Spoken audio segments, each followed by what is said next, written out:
You don't want to go around. You're not getting this, are you? Do we know you?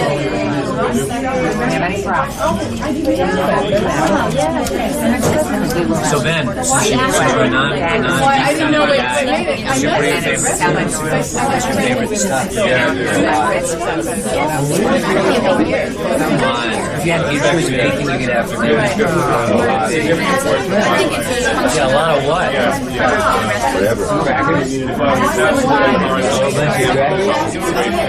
This is a violet crackers? Yeah, this much? This crackers. And I spent literally a Come on, give it up to me. I want to know. Yeah, I know exactly what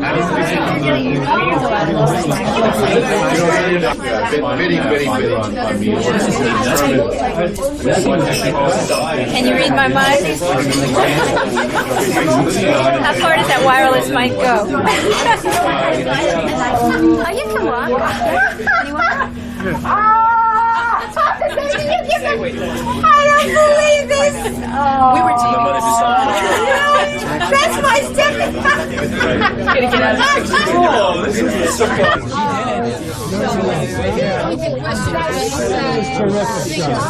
Wait, you haven't seen anything. Charlotte. Then wait a minute, you haven't. Charlotte, I'm going to kiss you on the lip. Move out of the way. You open up your lips, Charlotte.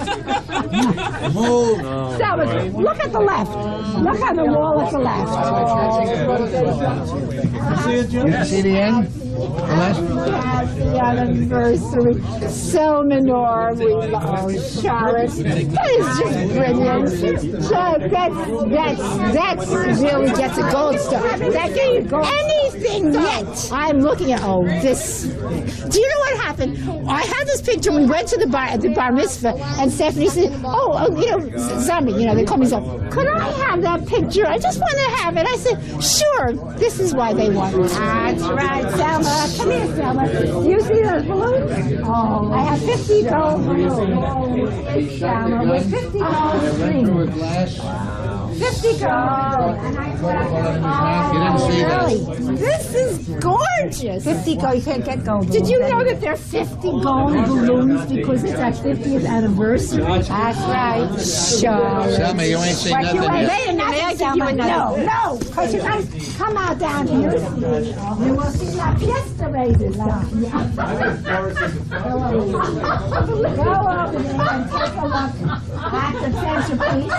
Look at the centerpiece. That centerpiece. Charlotte, you outdid yourself. Charlotte. The t-shirt has your picture on it, and I made the hat. You made it. I made it.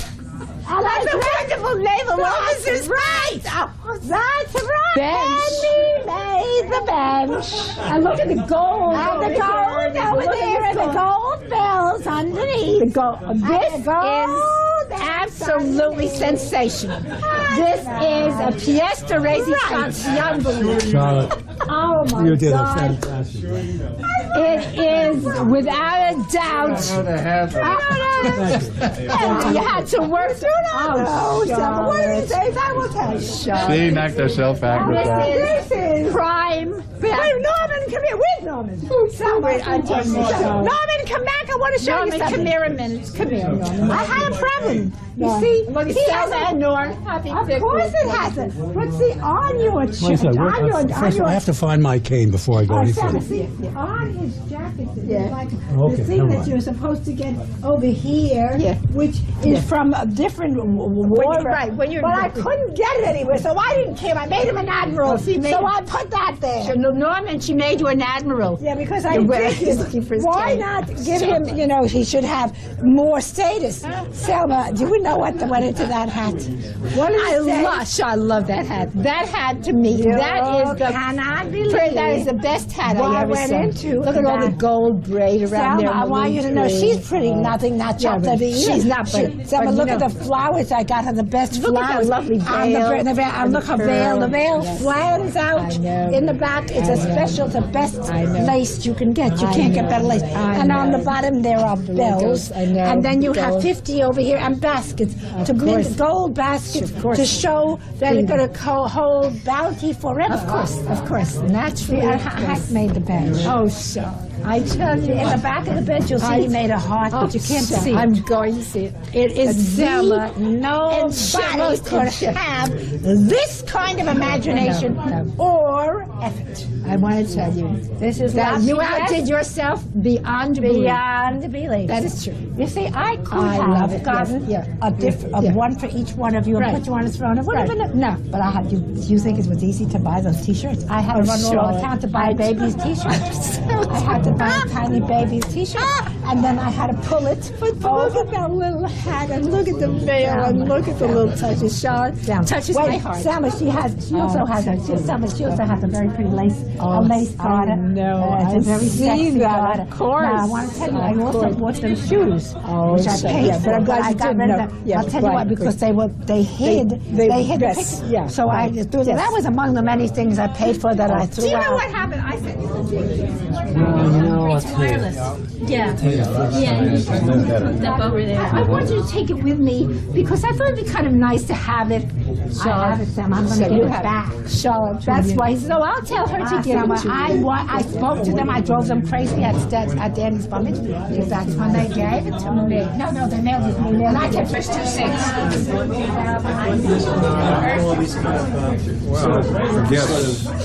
Norma Selma sitting up there. Charlotte, you couldn't have done anything more spectacular in your handmade. Thank you. Thank you. Off my uniform. We went on our honeymoon. I was in the uniform. Yeah, in 45, they still made you wear a uniform. Yeah. Couldn't go out civilian style. I didn't have any civilian clothes anyway. Hey, someone's taking pictures. Yeah, he's taking pictures for you. You gotta watch him. Pardon me, you from CBS or NBC? Or ABC? So, Uncle Noah, I don't know that picture. You don't know that I picture? don't know that picture. What do you mean you don't know it? Speak to me of that picture. Well, come over here. This is our wedding picture. Uh-huh. And I was obviously married Uh-huh. in uniform, in my navy blues. And the only reason I'm wearing my blues is my best friend Jerry Siegel insists I wear blues. I was going to wear my navy greens, which were strictly pilot's uniform, which I loved, but I didn't like blues. But he insisted that I wear blues. And doesn't Selma look lovely? Uh-huh. Beautiful. And she still does. And so do you. Oh, thank you.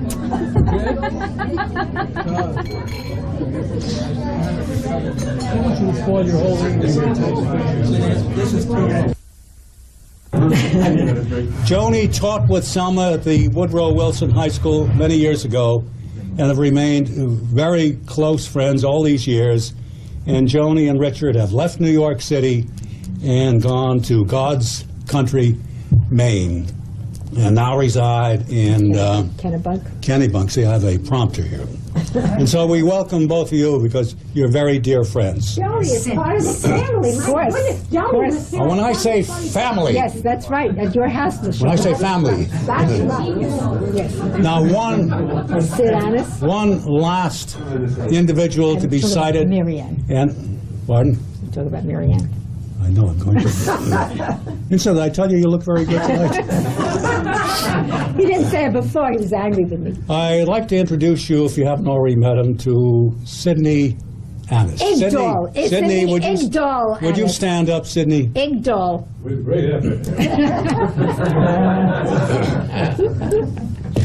Sydney, thank you.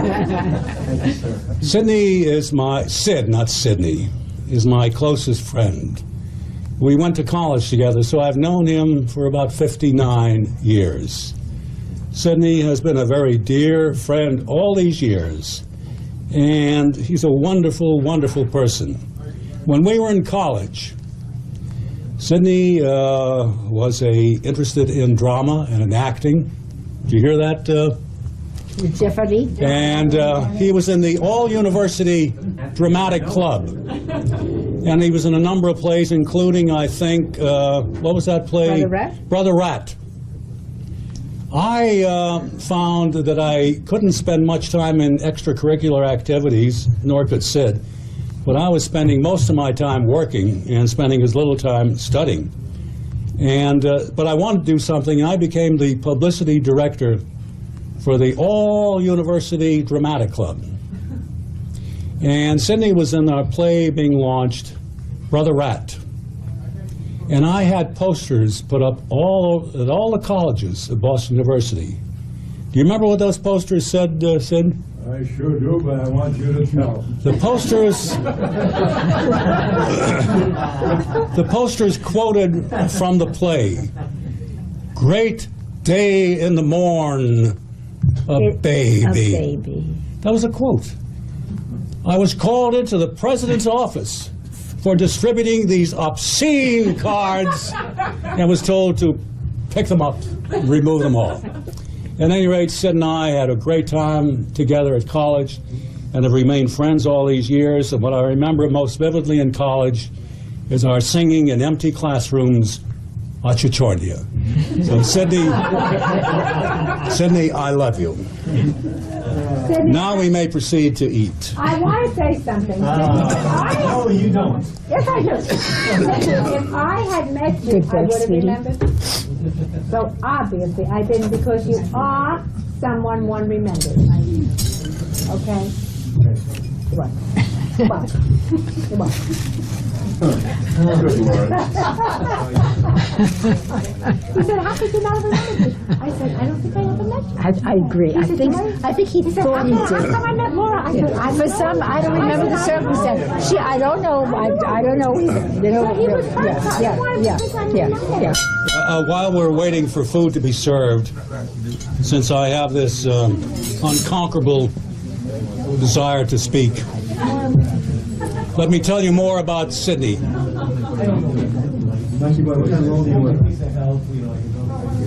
Sydney's great aspiration as a college student was to be an actor. But it wasn't easy to become an actor professionally and successfully when he graduated in 1940. So instead he pursued an entrepreneurial career as a plastics manufacturer in various products and was very successful and traveled worldwide in his business. And it was only in later years when he resumed his interest in the theater and produced a number of plays, including a very successful musical. What was the musical, Sid? Sydney. The me, nobody knows. The Me Nobody Knows. And also, in recent years, Sydney has become an actor again and has appeared in a number of movies. So, I want to toast Sydney, my good friend who never gave up for the theater. Thank you. that's wonderful. Marvelous. Great. You can all open your favors, because the goblins are supposed to talk about the golden life and golden future of this golden couple. See, look at this. Look at this. I'll put them all together. She got all these things, made favors for everybody. Yes. Everything. Where's your favorite? No, she didn't have enough for us, so she gave me hers. So that's why. Yeah, you could open it. Yes. But she found it very hard to get gold. Look at this. Everyone look at this. Look at this, Norm. She got these gold goblets. Selma, Norm, Selma. She could not get gold balloons. She went all over New York. She couldn't get gold threads. See the streamers, they didn't have gold. They had yellow. She didn't want yellow. She went. And I'm guessing the woman had to be Where'd you get that picture? She got, Stephanie asked me for it, and that's what Stephanie. That's what. Thank you. You got it from Stephanie? No, I showed my picture, that picture to Stephanie. She had forced and said, try to get a picture. So Stephanie said, Stephanie, can I have that picture of you? And they mailed it to Charlotte. Stephanie and Cindy have been involved in this all along. Do you know how much money? Even this over here. No, I just want to go talk to Sid. And I got a gold. Maybe I made the anchor. I see it from there. I see the anchor on the hand.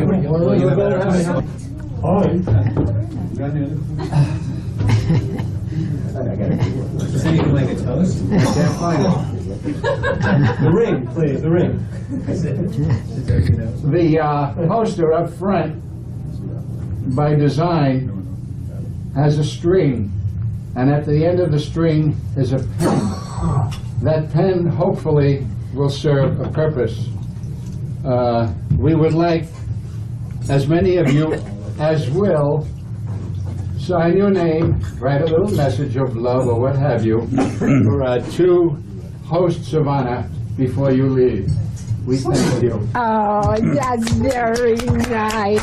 Does that obligate them to an annuity for us? You cannot leave unless you write something. No. You have to check and see. It seems to me I saw it in the room I'll go look right now. I'll just go where the look. food was being All right. served. You mean in the cocktail room? Yes. Okay, I'll see. Another corporate? I hope not. Okay, so those of you who haven't, you can go ahead and complete it, but so that we can proceed with our evening, I would like to call upon the senior member of our family, Mr. Goldner, David Goldner.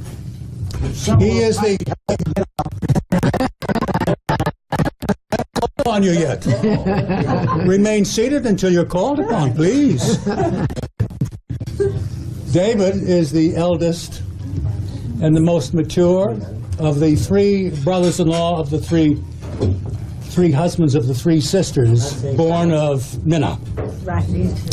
And David is the one with the greatest wisdom, being the eldest. And therefore I have asked David to start off the ceremonies. And he will ask for certain designated people to make toasts, favorable or otherwise, and then we'll carry it on from there. So David, the floor is yours. That he would like don't be back too sure. Thank you. Those of you who don't know, I get it together. my name is Dave Goldner. You're wonderful. As You you really are. indicated you earlier, I am the oldest, maybe the I'm the wisest. wisest. Maybe the wisest. Was it your I have turn? no inhibitions. I will let you know in no uncertain terms how good I am. As a prescript to my remarks, though, I want to make this announcement. The grandnephew of our host and hostess, get this, their grandnephew, will be on television this coming Sunday, coming directly from Bosnia, Unbelievable. where he is making a tour with 3 other American children. And you will hear them on NBC this Sunday evening at 6:30. NBC. Can you imagine? Okay, go. Having finished that remark, Television or radio? having finished with that remark, I can now begin. David, also make it so this morning it could be. So you can make I don't know. David has lost control I here. suggest that you people keep quiet because there'll be a test later on my remarks. And if you don't pass, you don't get any dessert. There is a Yiddish expression, the Mezhinka Oiske game. For those of you who don't know, I'll translate that. In the olden days, when the father had girls, and he had to marry off these children when they got of marriageable age, he talked about the Mezhinka. The Mezhinka was the youngest one. And when he finally married off his children, and he said the Mezhinka Oiske gave him, that meant his chores, his obligations to his community, to his God were fulfilled. And he could now rest in peace. What has it got to do? I'll be damned if I know. They were very good. So finally, got married. So I use this introduction. My wife reminded me why this is pertinent. She often does this. I need her. Now you can see why I married her 56 years ago yesterday.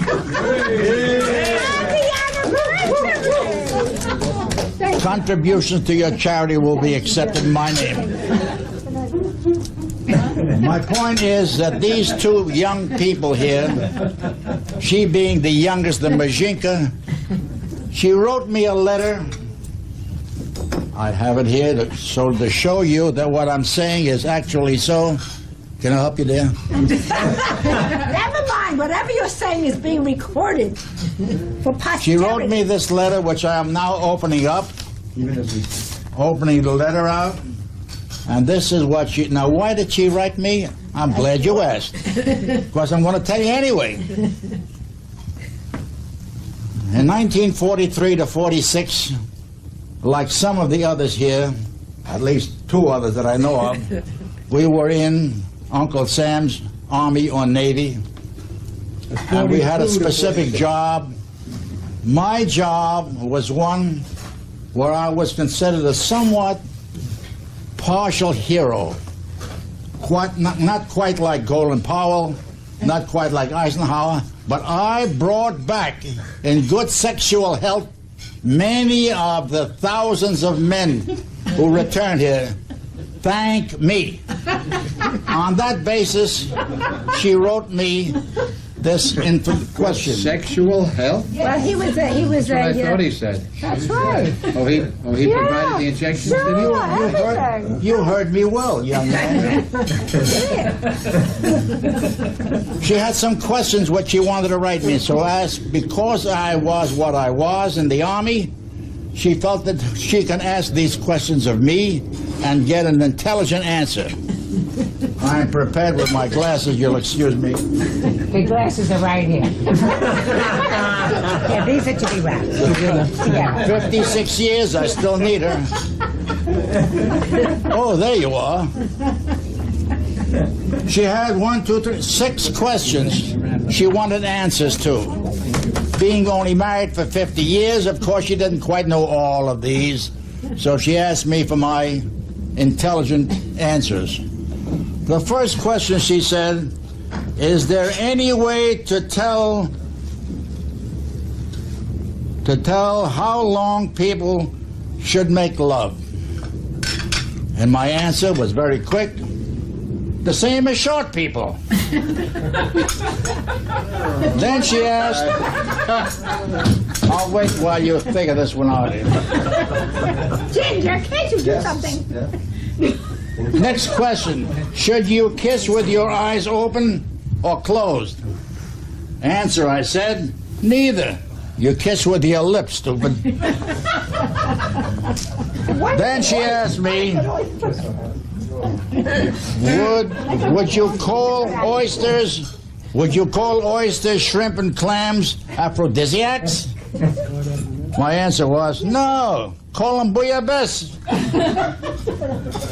Her fourth question was, is it true that too much love makes you hard of hearing? My answer was, huh? Then she wanted to know, would you suggest music to get romantic? And I answered, no. I suggest you get your partner to get romantic. And finally she asked me, is it possible to make love at 80? She asked the right guy. I'm not allowed to say how old I am. My wife doesn't like that. Answer was, yes, but it's safer to pull over to the side of the road. Having answered these questions now, I feel I've finished my obligations as a medical officer. And I'll continue now with my chores of the afternoon. I call upon certain people now to add their few words, or large words, or small words, to the festivities. And on the grounds of primogeniture, I call upon Jeff to be number 1, because he is son number 1. Jeff, please. That would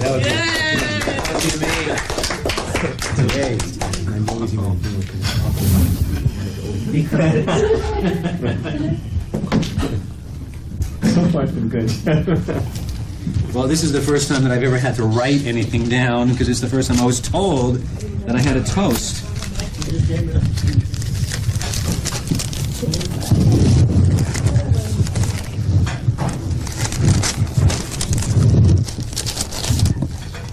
So Uncle Dave, as the firstborn and representing the people of the state of California, it is my intention to see that justice is done.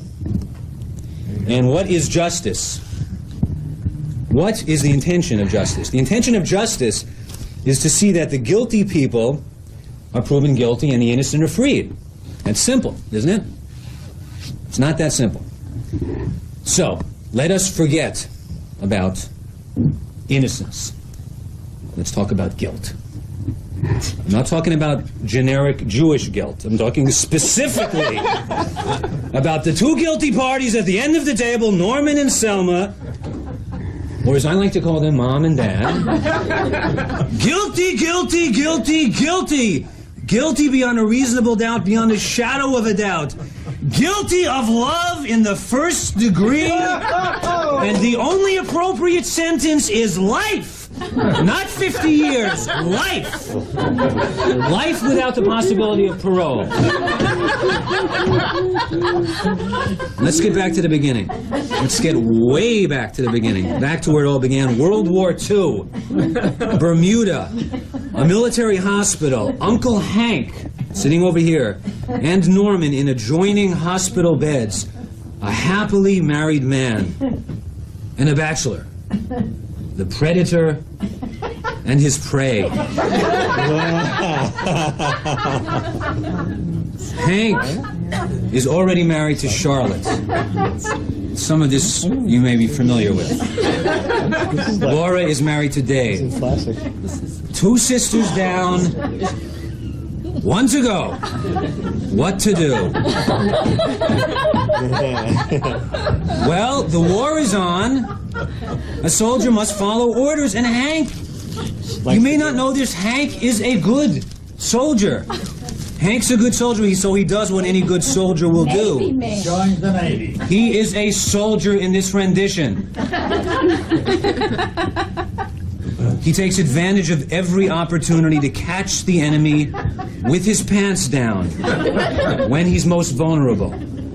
Enter the enemy, the victim, the perfect target. Enter Norm.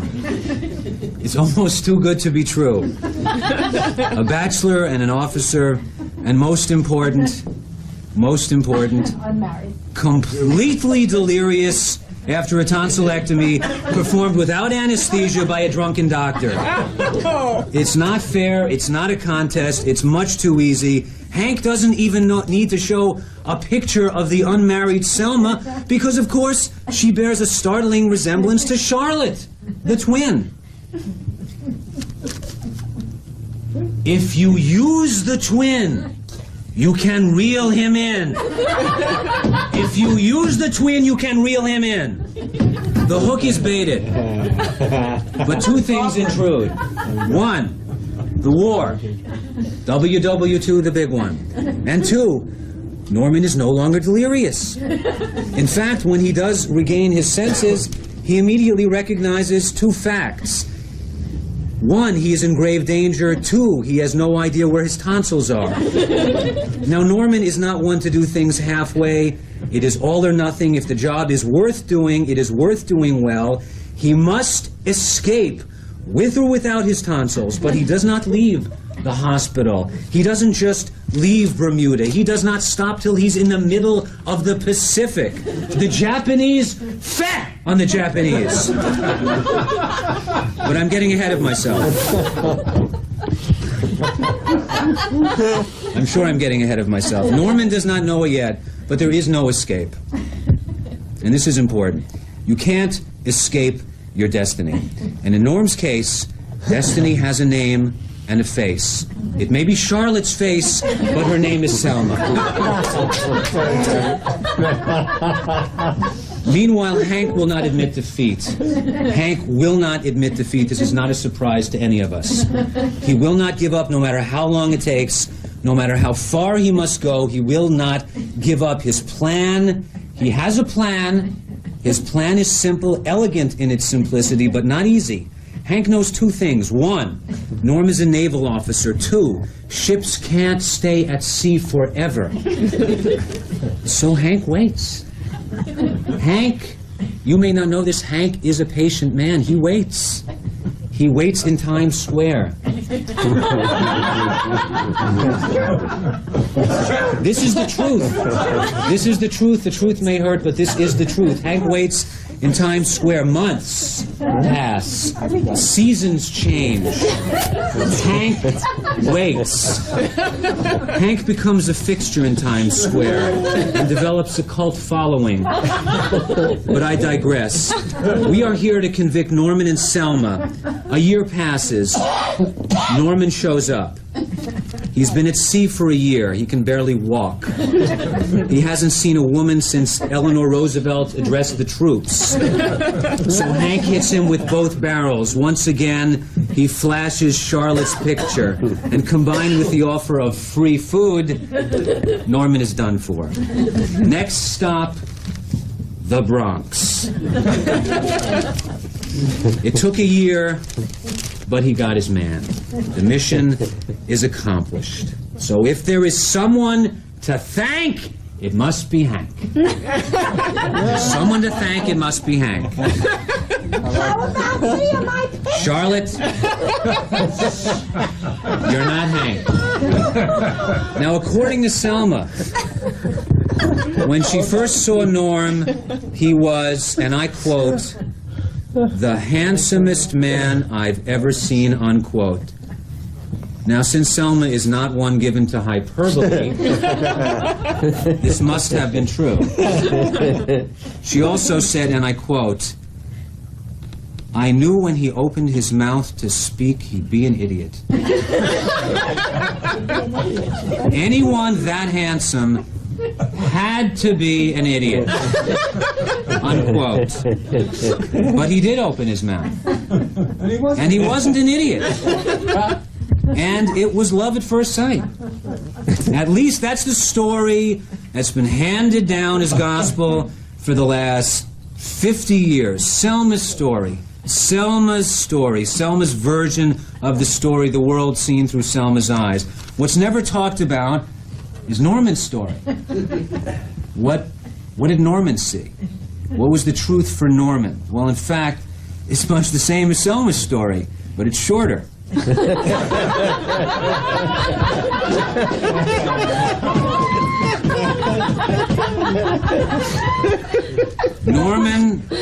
Norman stood hungry, semi-delirious, sex-crazed at the foot of the stairs in Minute House in the Grand Concourse when Selma made her entrance. In this version, it was a big staircase. She made a big entrance.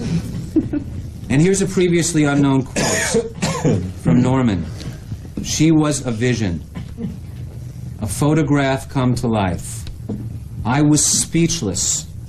I couldn't move. Sweat poured down my neck like gravy on mashed potatoes.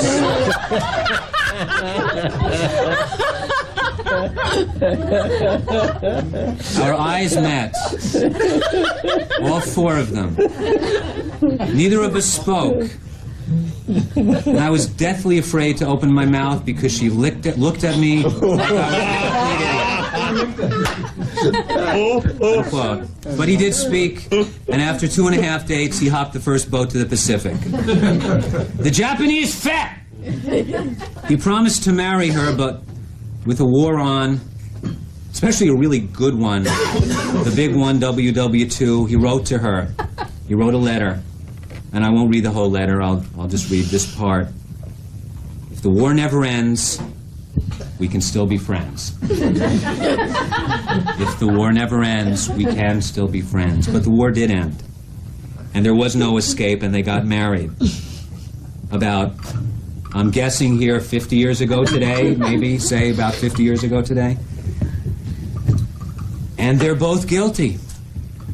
They're both guilty of love in the first degree. And in summation, I will leave you with this. If they fit like a glove, it must be love.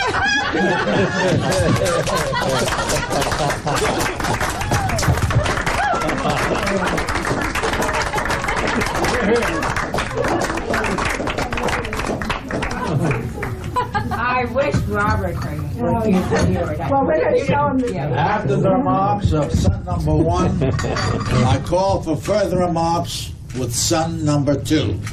Please, Ken, speak your piece. Thanks, Jeff.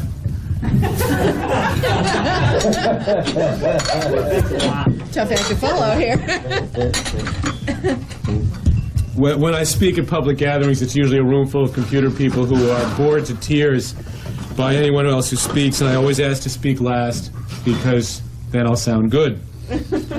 In this case, that won't apply. I didn't have the chance to fly here from California as my brother did and work on 5 hours and write up a story. I drove here in a minivan with my kids and my wife, and I couldn't write anything on my way down. And so the fact is, I came here and I realized that this was a problem. So as each of you at this table knows, I've called on you all for help. I went up to each of you and I actually kneeled, which I have bad knees, you know, this was as far as I was going to put myself out. I kneeled by each of you and I said, please help me. Dave is going to call on me and ask me to make a toast. I don't have a toast, but I have a plan.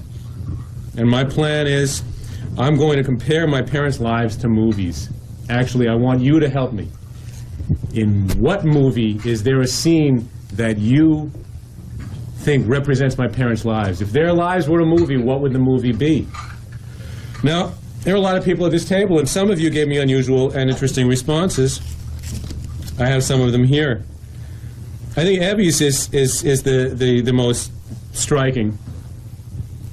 Wherever there you are. Hi. Abby. This is a movie my parents have never even seen, okay? I don't think they were in this one. Invasion of the Body Snatchers. No, I wrote down Evie Jane. I wouldn't have made a mistake. I don't think so. And apparently, as I asked you, what the heck does that mean? My parents are the only ones in touch with reality as everyone else becomes just taken over by the aliens. So, I don't think their lives are Invasion of the Body Snatchers, all right? Now, Ben got much closer. My son, Ben, got much closer. According to Ben, my parents' lives are like Batman. Not the first Batman or even Batman Returns, but Batman Forever, the best of the three. And in this movie, as you all know, my father played Batman and my mother was Robin. As near as I can figure, I play Alfred the butler. Now, I was taking notes, but I didn't do a good job. Someone likened my parents to Bonnie and Clyde. I read them back and forth. I asked Cynthia, who, how? How could they be like Bonnie and Clyde? And she helped me out. They like to do things together. And they ride around in cars. So, all right, those are the three outliers. You know, scientists will talk in statistical terms, and the stuff they don't understand they call outliers. But I have nine movies that I think accurately represent my parents' lives at different moments in their lives together. Now, some of you got very anxious when I said, I want your help and you have to tell me a movie that my parents' lives are like. And you got very anxious like it was a test. And I assured you, don't worry, there's no right answer. Whatever you think, that's a good one. That's a good answer. But I lied. There actually is a right answer, and it's the last one. I'm going to save that one for last. Now, Charlotte got right on top of things. Charlotte was thinking Norm, Selma. Norm was in the Navy. A Navy movie, a Navy theme. Norm was an aviator. Aviator, Navy, and she said, the movie would be Top Dog.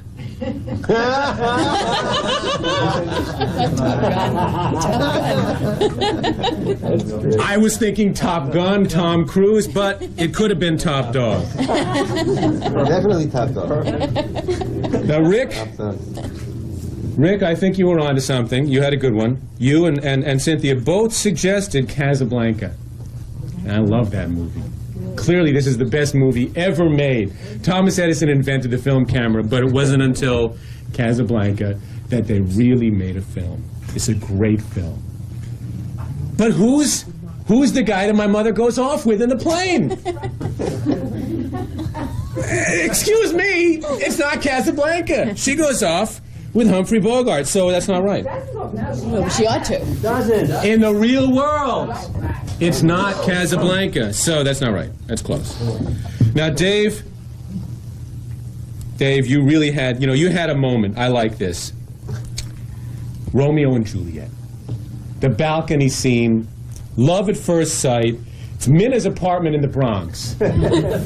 Well, it's not actually Verona, but Minna's apartment in the Bronx, Romeo and Juliet, the balcony scene, and she says, I'm going to marry him the moment she sees him. And I like that. And, forget the ending. That scene from that movie is that moment in my parents' life. So if you think of a moment in the life when they met, it is clearly, Dave's got it, it's Romeo and Juliet. Now, after they met, time passes and they got married. What was it like when they got married? And Greg had the answer. It was African Queen, Spencer Tracy. No. No, it was still Humphrey Bogart. Excuse me. I don't know what I'm writing. Katharine Hepburn. It's all right. Katharine Hepburn. African Queen. African Queen. Leeches. They got married. Leeches. Not that scene. It was the getting married scene. They're getting married by the German captain of the boat who's about to hang them. But before he has a chance to hang them, the Germans get sunk. So it's really a good movie all around. So they got married. Greg, you're right. It is African Queen. And then we get the romantic part. We all love the romantic part. Now, according to Laura and Cynthia and my mother, the next moment in their lives together was barefoot in the park. It's their first apartment together. It's West 72nd Street and Riverside Drive. It is romantic as can be. What can I say? It's barefoot in the park. Years pass, they have children. The children get a little bit older, they move out to the suburbs. They decide, why live in a little apartment? We're going to build a house. Well, now the movie gets grim. It's a very anxious and difficult moment. It is Mr. Blandings builds his dream house. And Norm and Selma decide they're going to move out to the country and build a beautiful house. It will be beautiful in every respect, only the man who builds it is not the greatest house builder you've met, and he actually builds a very defective house, and it is difficult. But as Mr. Blandings builds, that was a difficult moment in their lives. They built a house. It was Mr. Blandings builds his dream house. A few more years pass. Their sons go away to college. One of them falls in love, brings home somebody. Joni, excuse me, only we at this table ever call you Joni, and that's because my mother calls you Joni, and so I do too. Now, according to Joni, what she thinks of as my parents' life together is guess who's coming to dinner? And this one is Spencer Tracy and Katharine Hepburn. Now, Cynthia wasn't black, but she was coming to dinner. But I wasn't Jewish. She was coming to dinner. And guess who's coming to dinner? And in fact, guess who's at dinner right now but Cynthia? Well, I think that's the right movie for that moment. And now, I asked, well, what about, that was some years ago. That was actually a long number of years ago. What happened since then? And Laura explained to me, it's all the same. Every year, year after year, it's the same movie. And I said, well, what movie is it? She said, it's same time next year. I said, same time next year. Isn't this about a couple who are having an affair together?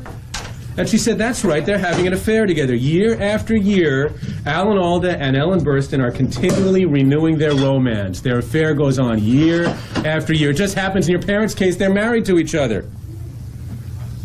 I said, I like that, so I wrote that one down. But now we get to the last one, and the last one is actually the right answer. And I didn't come up with this, but my brother did. The right answer is South Pacific. Everyone who understands that that's the right answer, raise your hands. South Pacific, some enchanted evening. They met across a crowded room, love at first sight, every night since then, same thing. And this, I'm glad to say, and I'm glad that I can be part of it, is yet another some enchanted evening.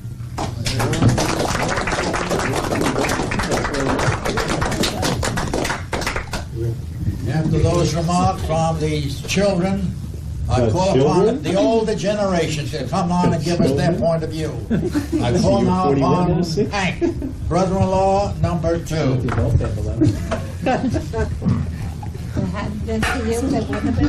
That's true. Matchmaker number 1. That's right. That's true. Jeffrey, your remarks concerning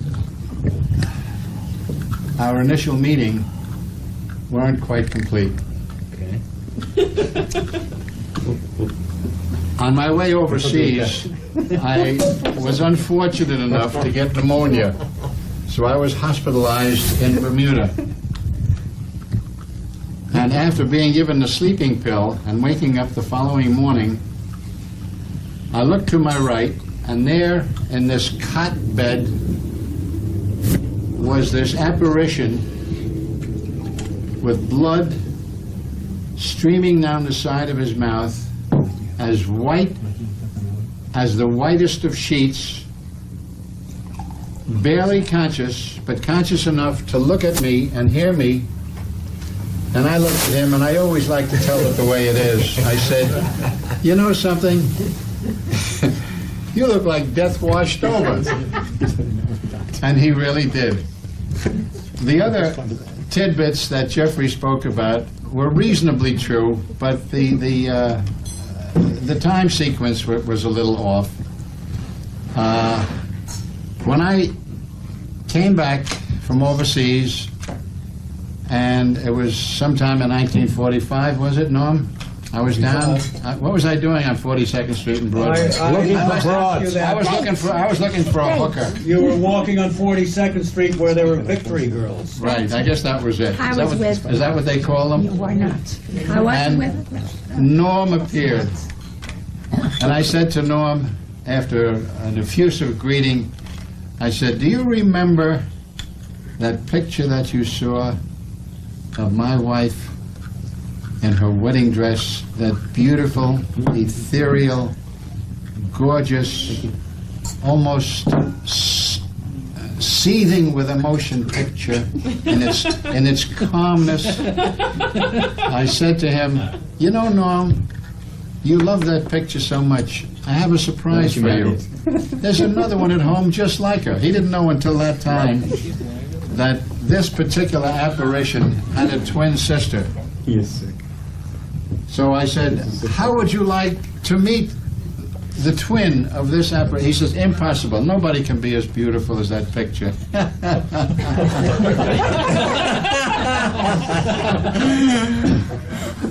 Boy, are you making points with Charlotte. Boy, that's sincere. So, and you know, Charlotte's mother, blessed mother, Minna, I could have brought home 15 people for dinner, and she wouldn't have minded. I figured, one, no problem. I didn't even bother to call. When I brought Norman home that Friday evening and introduced him to Selma, that was the last I saw of Norman for the evening and the last I saw of Selma for the evening.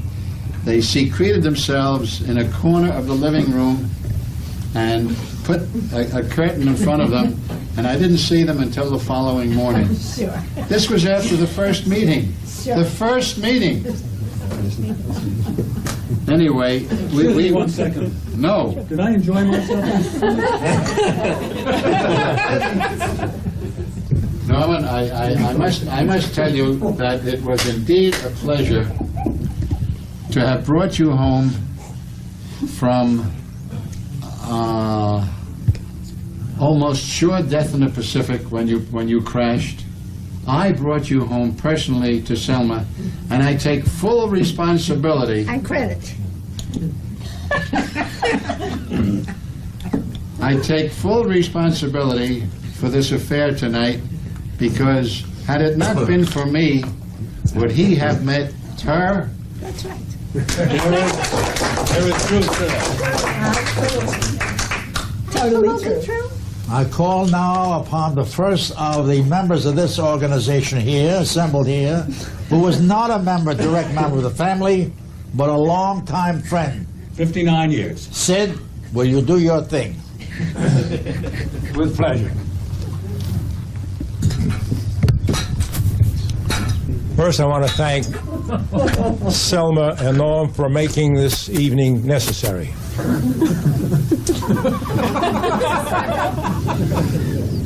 Selma, being that I'm on the groom's side, I hope you won't take offense if some of my remarks are mainly directed towards Norman. However, I promise not to roast you because you said to me, and you promised me, that from now on, remember we had that little talk? You said, you can't interrupt me in only 30-minute segments, and only if it's something necessary that you have to say, like, may I go to the bathroom? So now that you promised me that you will not let me, you can talk till you're blue in the face, and I won't say anything because I can't. And Norm, as far as you're concerned, I won't roast you either because you promised me that you would only sing Ortizzonia with me every 5 years. Now, I got a surprise for you people tonight. It's the 5th year, so Norm and I are going to sing Ortizzonia for you later on, all right?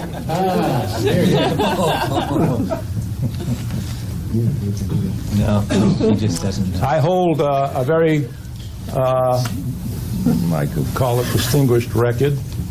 I think I'm the only person, not only in this room, but also outside this room, that knows Norm longer than anybody else. And 59 years? 59. Okay. And I have proof of that because in my younger days, when I kept a diary, why I don't know to this day, I have a little note here on the exact date that I met Norm. And right here in front of me, if I can find it, and here it is, on Monday, the 26th of November, 1937, says here, and I quote, because I wrote it, can hardly read it, I went up to some building, some BU building, where they were giving, talking about Gilbert and Sullivan. The meeting was there. And I listened to some records, and then I met an interesting guy there named Norman Skier. So there it is, written in 1934. Okay. Right. There's a little thing that I'd like to share. I think Norm probably forgot about it. This took place in September of 1938 when we had that hurricane. Remember? Yeah. I was up early in the morning and I was going to go to Filene's basement because they had a sale there of men's suits. And when I got up in the morning and went outside, the place was like a battlefield. This was the hurricane that I think was the most devastating one that ever occurred. Anyhow, I went up to Filene's basement there, and believe it or not, a crowd of people because they were selling suits for $11. $11. And as I was looking through the place there, I bumped into Norman. Yeah, I think, did you remember? No, you don't remember. Let me read what happened. Everybody was scrambling for suits, and I grabbed 3 or 4, and then all of a sudden I see Norm coming through there. I said, come on over and help me. So between the two of us, we gathered a whole bunch of suits, and we started to fit them on, and in about maybe half an hour or so, I finally found the suit. And then Noam couldn't find the jacket he took off because somebody else put his jacket on because they took his thing. You remember? Ah, you don't remember. Okay. But anyway, we found it. We found it. Okay. Was it on somebody? Yeah, it was on somebody. It's all recorded over here. $11, a suit, a pair of pants, and a vest.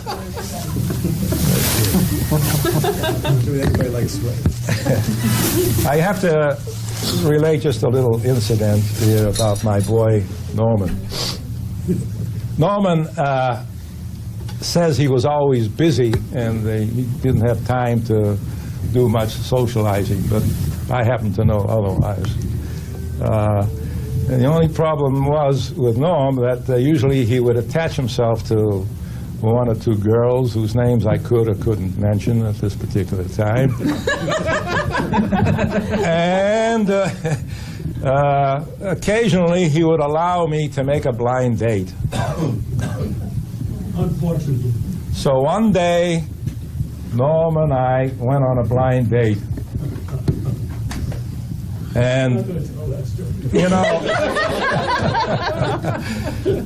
I have to say, Norm and I majored in advertising and selling, but Norm was far more creative than I was as far as the advertising was concerned. You know, he came up with a little shtickler here and there.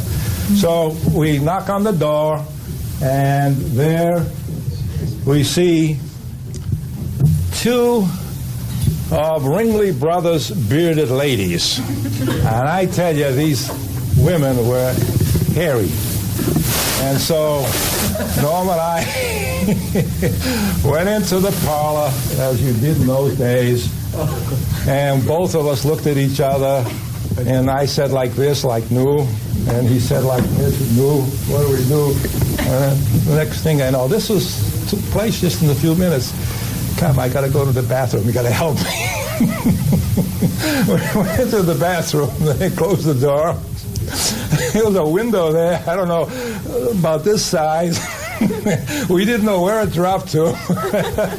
I don't know whether Noel went first and I went second, and out we went. And we escaped.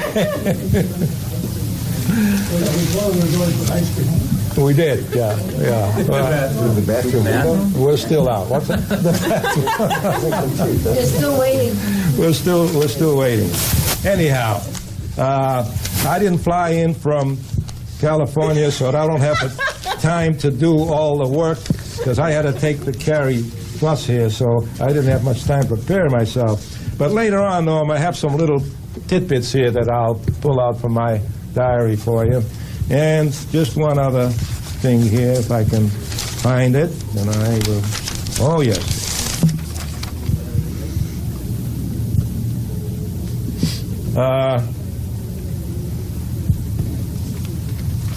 So, Selma, from now on, you're going to let me say something before the half hour? You promise? All right?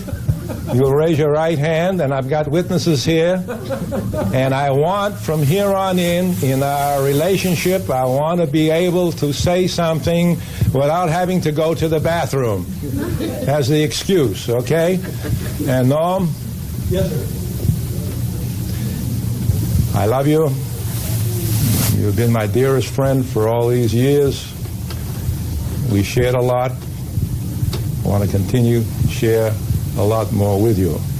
And what I want to make a toast before I do, this is not really concerning you, but then again it might be. I was sitting in the 2nd Avenue Deli once a month or every 2 months. I go in and I have myself some corned beef and piece of herring, you know, all those things that are no good for me, but I love. And I'm sitting there, and next table there are two guys talking, and one of them is saying to the other, he says, "So, what's with your wife?" And he says, "Oh, the same thing. She gives me a hard time. And he says, what's the matter now? Oh, you shouldn't ask. So I says to him, well, can't you get out more than once a week? He says, you know, we've been meeting all this time over here for years and years, and you tell me only on Wednesdays we can go out. What is it with you? He says, I can't. And how about you? I can get out any night I want. You know, he says, we've been going out for 15, 20 years. He says, every time we meet, we never made a toast. Today, I want you to pick up your glass of beer, and I want to make a toast. He said, okay. So I forget what their names were. One says to the other, I want to drink, so you should live to be 120 years.